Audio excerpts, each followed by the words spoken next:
Hi, it's Michael Battaglia from DRP Solutions, here with episode 2 in our video series about cybersecurity with different ways to protect your company's data. Today we're going to focus on the security of your employees and other users with access to your data. Everyone should follow set guidelines to keep your company's data safe. This is especially true when you're in an industry that has compliance requirements. For example, a company in the healthcare industry following HIPAA guidelines must implement security awareness training. This kind of training may be mandatory for your organization as well. Please check with other people in your industry and stay updated on the latest trends.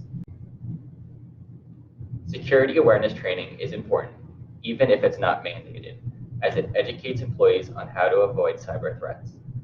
Another way to solidify your security posture is to implement a user password policy that has complexity requirements. I understand there's a fine line between convenience and security, but when presented with a choice, always err on the side of security.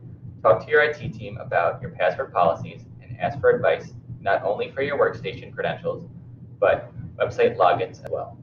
Since there are solutions that tie all your passwords together, you don't have to remember every single username and password. That type of product is conveniently called single sign-on or SSO. Reach out to individuals you trust for advice and recommendations on any of these topics we covered today. Follow us here at DRP Solutions and stay tuned for next week's episode for more tips and tricks.